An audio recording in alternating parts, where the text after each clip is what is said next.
Well, that like I said, it leads me to my next question.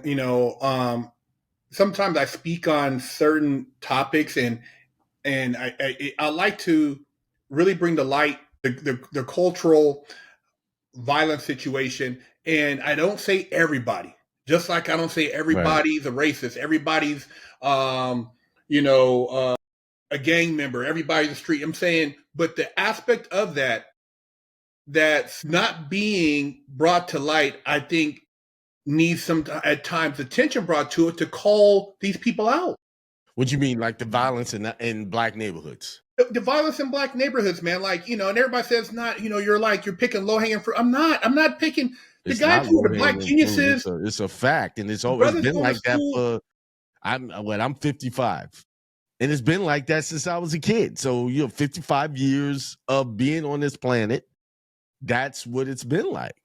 Well, You know, it was like I was listening to a guy and even Thomas Sowell, and they were talking about when you go back, right, even before civil rights, and a lot of people, oh man, look, you can walk with all your jewelry on, fur coats, you wouldn't get mobbed, your mom would be safe late at night. You didn't have the violence. There wasn't a sense where if I seen you and I felt like, I can get over your prey. It was more of a respecting. Hey, that's an OG right there. That guy, that's so and so's yeah, mom, or he's retired. That's so and so. He came back from the army. You know what I mean? It's none of that no more. And so I'm saying we got to, in order to change the perception. And I'm not saying, once again, I'm not talking about everybody. I'm just saying that if we shine light on this, maybe we can wake some of these people up. I yeah. know some people are doomed, but what's your opinion on that? My opinion is, I mean, you're on point. I mean, the violence in black neighborhoods, African American, whatever you want to call us, I don't like those terms, but has always been there. Like I said, I'm 55 years old. Witnessed before I was 10 years old, I witnessed a lot of violence in the hood. I was born in the Bronx, lived in Edenwald Projects, was one of the roughest projects in one of the roughest projects in the hood in the Bronx. Then I moved to Bedford-Stuyvesant, which was a rough neighborhood, compared to Green. We had surrounding Brownsville and Crown Heights and all of that. So let me put it like this. I've never had to fight a white man physically. Okay? In all of my years of living, I never had to go fist to fist with a white man. Every fight I've had was with someone who looked like me. Everyone, every one of them, any person that whoever threatened me with violence was someone that looked like me. Anyone who tried to rob me was someone that looked like me. So I got to go with the facts here. I can't go with what possibly could happen. Now, have I been treated racist by white folks? Yes. I worked at the World Trade Center. A couple of them got out of line and said some crazy things to me. Called me a monkey, used the N-word. But guess what happened? In both of those instances that I'm describing, there was a avenue that I went to and had it dealt with. Where this guy called me a nigga, right? Told the head of the assistant head of the exchange. I used to work at the New York Mercantile Exchange. The guy was fined $1,000 for using that word back then. That the trading floor, they fine you. Like if you wore jeans, you got fined. You say you use too much profanity, you got fined. But I went to him, hey, this guy called me this is in 1992, 3, somewhere in that range, right? So it got dealt with. And then the guy came back and apologized. Same thing, the guy called me a monkey. Now, I did offer, hey, when he said it to me like in a crowd of people, hey, what do you want, monkey? And then I said, hey, I'll give you another opportunity to say that downstairs. I was smart enough not to fight right there because I would lose my job. But I say, we can see how that goes if you say it outside. And then he came back and apologized. We shook hands on it. He said, man, that was uncalled for. He came back to me, looked me in the eye and said, hey, that was uncalled for. I grew up in a place where that was common and I just lost it. And he actually broke it down. He came and explained himself, saying with the other guy, he still got fined $1,000, But it wasn't like I took it and just walked away. Yes, did I want to get physical with them? Yes, I wanted to do it like I would do in the hood. But my point is this. Black folks got to wake the hell up and stop with the bull and getting upset because someone says that more violence is happening in your neighborhood than other neighborhoods, right? You see what I'm saying? We commit most of the crimes against each other. And now Thomas Sowell made a point here. In the poorer neighborhoods, the crime that happens is amongst that group, that ethnic group. So the poor whites are committing crimes against themselves. You see? So are there now, see, what happens is we take certain narratives and we blur the lines with it. What I mean by that is in America, the person that's committing the most domestic violence is not the black man. Those are the stats. It's not us. Yeah, you're absolutely right. Okay. But who are they committing that domestic violence against? Their women, their children, whoever, right? They're not coming in our homes and doing it. So the point I'm making is we can't fix other people because we're broken. It's our communities. Our homes got the highest. Our women are the lowest in marriage rates, but the highest degree rate. They got more degrees. But yet, when it comes to marriage, they got the low numbers. Fatherless homes. You see? And of course, me, I don't qualify myself for, hey, it's not everybody. I'm not, you should know if you smart enough, I'm not talking about everybody. That's right.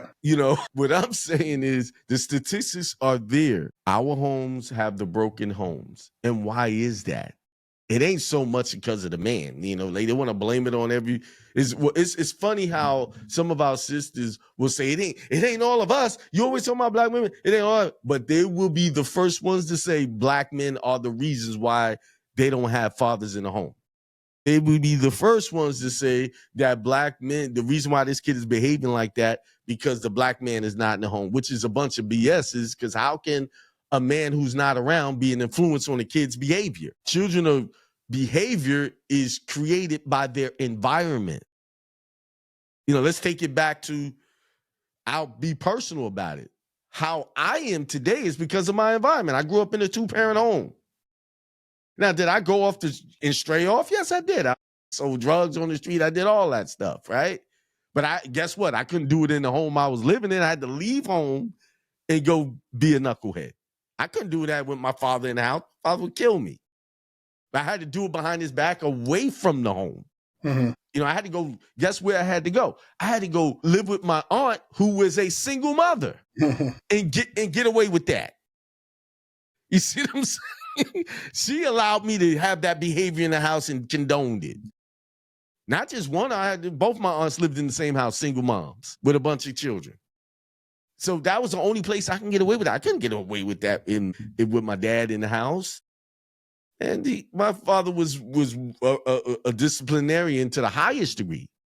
Belts, extension cords, by his degree, he would be a child abuser by the definition today, but I'm happy for him. And my parents are still together.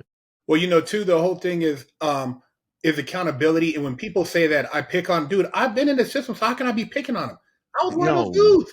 Dude, I was one of those, you know what I mean? I've been to juvenile hall, Akeem. I was in there, my mom coming there looking at me, I'm messing up, my grandpa telling me, and I'm sitting there and I'm around these dudes, and then I make a mistake and I go to CYA, and then I go to the federal pen, and then I'm like, damn, it's a cycle. And right. It's like, I can't blame nobody but myself. So when I talk, it's from a perspective of having walked through there, and all I'm saying is for a lot of these people, look, once you get in the system, then you get mad, and you say, like, you want to be like, well, you guys did it. No, you did it. You did it. If you could stop, you don't have to be one of them dudes. You could be a nerd. You could be a square. You can go play the violin. You can go to school. You can do this. Nobody. That's the problem. The problem is what we call it nerds. The stuff that helps us prosper, we call them nerds. The guy that's reading, the guy that's going out there to work. That's the guy. He does everything by the books. That's the nerd. Yeah. which is that shows how the mindset is twisted, because there is no success in the street. You and I both know that. You know, you out there, I was out there. And guess what? While you're in the street, you know that there's no success in the streets. You just trying to get it away with it as long as you can until something tragic happens. Either you go to jail, one of your friends gets shot. For my case, I got caught a couple of cases. And then they said, you get another one, you out of here, you gone. And I was smart enough, well, not really. I got fucking arrested again. I was, by the grace of God, I didn't do any time, no serious time for it. But I was looking at 5 to 10 years. But the thing is, our people in general, not everyone, like you said, spend too much time looking at the white man and what he has done, which, a lot of things has been done to us. We are a PTSD people. We've been through some things. But at the same time, those things were done many years ago, and we are self-perpetuating the cycle ourselves. They don't have to do anything anymore. We're continuing it on our own. Yeah. The reason why they can come and gentrify our neighborhoods, because we ain't doing nothing with it. We're not trying to hold on to it. We let it get taken. Property can't pay for it. You just walk out on it instead of trying to figure it out or getting together, pooling our money together. We'll pool our money together for a picnic and a party, in a barbecue, whatever. That's the time. Only time we come together is when there's some crab legs, fried chicken, and some other shit that we can eat. And see, this ain't a white man saying this. See, if a white guy said, "Oh, he's racist," he said we eat fried chicken. Yes, we do. We love it. That's one of the things we like. We like macaroni, cheese, all that stuff, right? But the fact is, the only time we really have a good time, and even those, when I was growing up, end up in fights, was when we did a block party, we did a picnic. But when it comes to industry or businesses, hey, let's get together in this business. And everybody want to be individuals now. Now you do your thing, I do my thing. And we don't even want to come together, pool our money together. Like, our money doesn't stay in the neighborhood with an hour before it goes to someone else. Well, let me point out one thing. Let me point out something. Let me make it clear. They're going to be hot when I say this. My daughter came to me and said she want to do nails. That's something she want to do. And I don't have a problem with that, right? But I had to explain to her, I said, if that's what you want to do, just realize your people are not going to support you in that business. I'm a licensed barber. Over 25 years, I got a barbering license. So our sisters go to everyone else for their beauty care other than their people. Only place they stick with us with the sisters is getting their hair done, because not many people are trained in dealing with that texture of hair. But as far as getting nails and all of the makeup and all of that stuff, they spend the money somewhere else. And I had to explain that. I said, that's the harsh reality. Now, you may not realize that, until you get into it. So if you're expecting people that look like you to support you, don't count on it. Now, isn't that a sad thing to have to say to your daughter? Well, it's better you tell her than for her to find out and then feel like she's been betrayed because people aren't supporting her. But that's one of the things, like I always tell guys, like you talk all this stuff and you say, like, this person, and it's always going to be racism in the world, man. This person might not like you. This person might talk shit. That's just going to happen. That's just going to happen. But at the end of the day, like you said, I told one of my friends, I'm like, dude, you talk all this shit. I said, let's all put in $1,000, $2,500, start a business. We can start building our own cars. We can start doing our own custom business. But, oh, man, you don't want to do it. So you talk shit about this person. But if I go partner up with an Armenian, a Russian, maybe some Jewish guys or a Mexican dude, and we start a business and we thrive, you're like, man, you getting down with them people. How does that make sense? But see, what does that show? That we have become the racist. Yeah. The black folks have become the racist. Yeah. You see a mixed couple. Oh, look at them. They done sold out, But wait a minute. That person might have tried a relationship with somebody look like them for years and it didn't work out. And then they get with this person, whole different experience, and it's working. But why does it make a difference? It's like, again, if you go out into the world and you found, say if it was a Hispanic woman, and you know, she just started, you like, wow, we connect. Do you say, wow, I connect with a Mexican woman? Or you just connect with a woman? Are you really making it? You see what I'm saying? Are you gonna sit there if she takes you to her house and cooks her little food? You're like, well, man, I have some good Mexican. You said, no, I had good food. You didn't gotta say Mexican food, right? Right. So what people and you know when they say stuff, they don't even catch it. But when somebody says it to them, you're racist. No, you're racist too.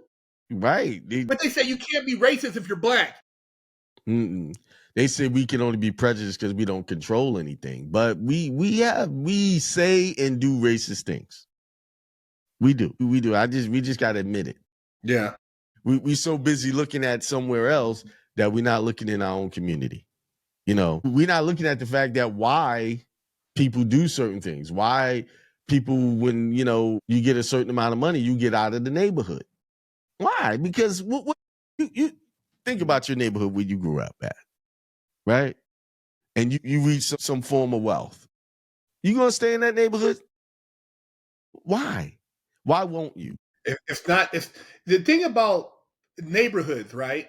They're like, it's like they're like antennas. All the homes, all the people. It's an energy frequency. Right. So as your elevation of energy frequency, you might have been vibrating down here, and then one day you wake up, you're like, "Hey, babe, I think we should move." I went over here, visited this other friend of mine, and blah blah blah. I like their neighborhood. They got a house over there for sale. Want to go check it out?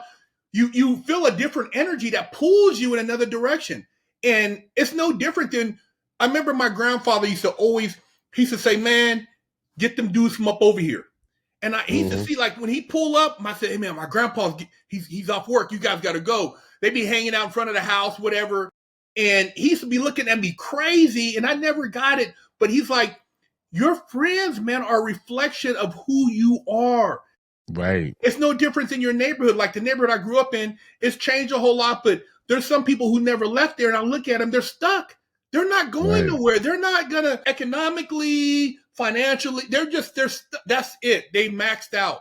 No, so it's nothing personal, but if you grow, Akeem, why would you stay somewhere that you grew up at where your parents only lived there because that's where they were in the mind state of the economics you were at the time? Like my mom taught me what she knew based on her understanding, but for me to stay at that same understanding would be ignorant. Right. Like my homeboy that invited me over to his house, right? He lives in a very nice house in Wake Forest, right? But where we grew up in basically the same neighborhood. We're not living the same. Why did we leave? Because that neighborhood where we grew up, most of the people didn't want to do more than what they were doing. They didn't want to build up the neighborhood. They just want to do get over stuff. Didn't want to be around that might have just been the building block. Everybody starts somewhere. Like it's like back in the day. Remember when people came over, the other people moved to Brownstone, the immigrants came in here, and then projects, when they get money, they leave. Everybody just shuffles. Life is shuffling. It's like water. It's flowing. So if you're stagnant and stale water, what happens in stale water? It starts stinking. Right. You can't go to those neighborhoods and live in them and have anything of value. Because what's going to happen? They're going to break into it. They're going to try to break into your house. Okay. When I lived in New York, you know, it was the people that lived on a block that broke into our house. Okay.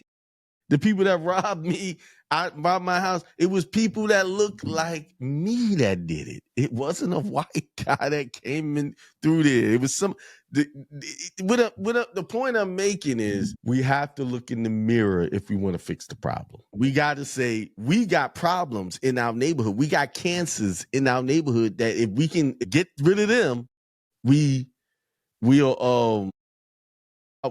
do better, because not everybody in the neighborhood was like that. My family wasn't living like that. We were Jehovah's Witnesses, so we was the ones trying to preach to people and stuff like that. Not saying that we're better than anybody, but we were being taught values, not to be a thief, not to be trying to hang out on the corner. Like my mother and father, you forbid us from, hey, get off that corner. Don't be standing there. What you do? Like if I'm walking to the store and I stop for a second to talk to anybody that was on the corner, and my mother saw me, that was a problem. Yeah. You see what I'm saying? What you doing talking? I don't want you, get off that corner. And my mother used to say this, I never forget what she used to say. Those guys get dressed up in their best clothes just to stand on the corner. That's what she used to say. I hear that ringing. And my father said, my father used to work for Transit, and he'd come home. He said, and he would say, he kind of taught me this. He said, man, I ain't worrying about white people. I'm worried. You got to worry about your soul brothers. They're the ones that are trying to rob you and do everything to you. But it's a reality. That's real. Yeah. And we got these so-called race baiting politicians. All they want to concentrate is on what a certain party is saying or doing, but they never want to address the cancer in neighborhoods. They do something about those boys that are committing the crimes and breaking into people's houses, shooting up people's sons. Do something about them. But no, they don't do nothing about them. The police come after them, and then when the police beat them upside their head, now the police are racist. Yeah, I know. It's backwards, bro. I mean, right. I speak on it, and I know it's always some of these knuckleheads you can't talk to. Yeah. You're going to have to either fight or shoot one of them because they don't want to be told nothing because their mom ain't telling them nothing. I don't know if you've seen that case where the school, that football coach, the black guy got shot by those kids, and they call it street terrorism. And it was on all over Instagram, but they showed him being read to 15 charges. They got like life plus like 20 years run consecutive, like 200 something years consecutive.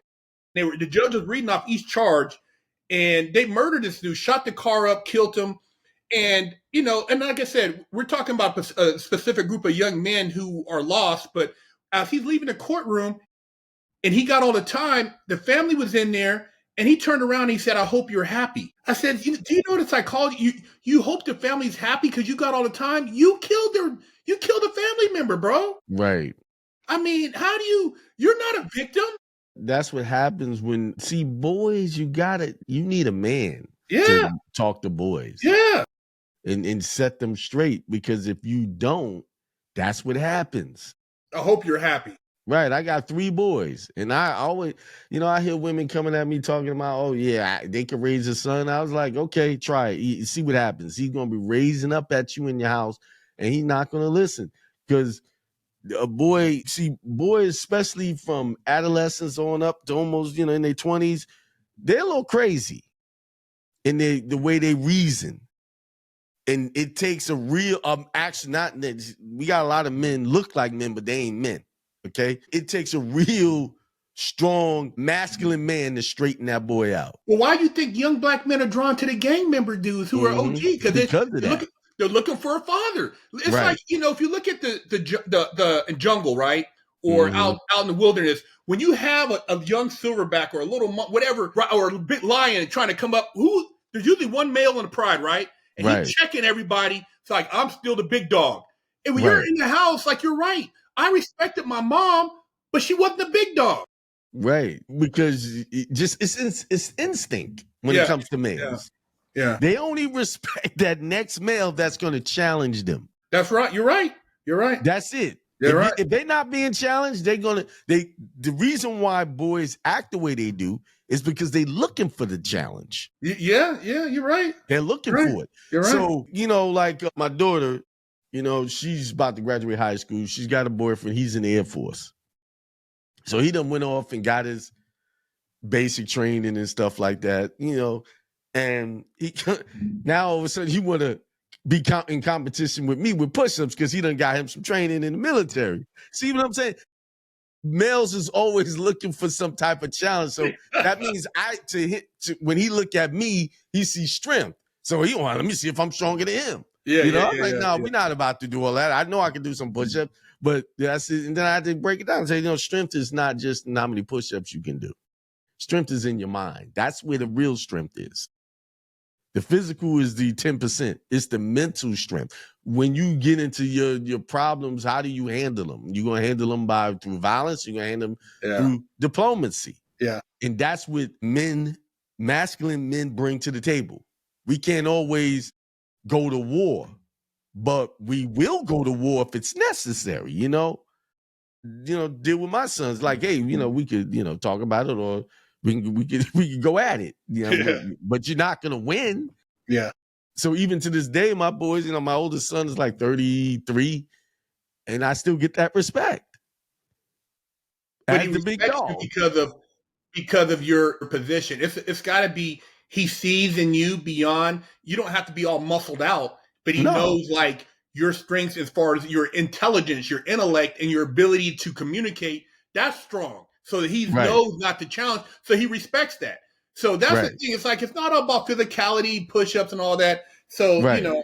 It's I get not all that. that. It's just Yeah, because you can talk, and some of those kids that we consider knuckleheads, the only thing, the difference is they just ain't got the right man talking you're to right. them. No, you're right. You're right. That's it. Because they can be reached if you get them in the right circumstances. You can reach them. And the That's one reason thing I disagree with what's it, Charleston? What's his name? Charleston White. Charleston White. He said you can't reach some boys. They ain't trying to hit. You got to talk to them a certain kind of way. No, I mean, I've been around hood dudes, and I don't have to talk and act like them to get them to listen, because you just got to present. You got to just be respectful that they're individuals and not look down on them, and you'll get get the respect, because a lot of them are looking for a way out, but they don't know how. No one's teaching them. Yeah. And They're really, not you're getting that scared. right guidance. And a lot of them are scared, bro. To be honest with you, they Yeah, but scared. what is anger? Just a representation of the fear. Yeah. So you show anger because you are in fear of something happening, something being taken away from you. Maybe you got punked out. You're in fear of being looked at a punk, so you show anger and aggression Yeah. to mitigate that. So we just got to get to the point where we are cleaning up our own community. We don't need it won't be need for the cops to do it if we're doing it in our home. Yeah. I totally agree, man. So that's why I want to touch on that. Let's talk about I'm BigHerc916.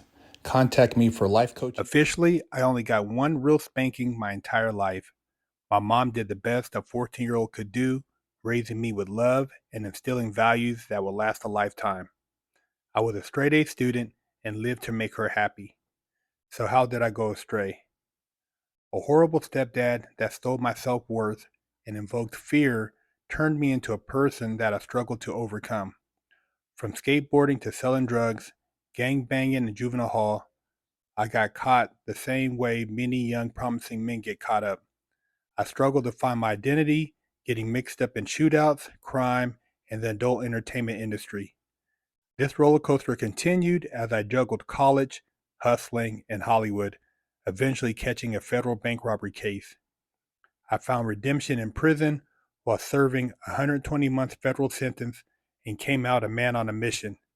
I became a social media influencer with over 500 million views on YouTube and a life coach mentoring people all over the world. This is my journey against all odds.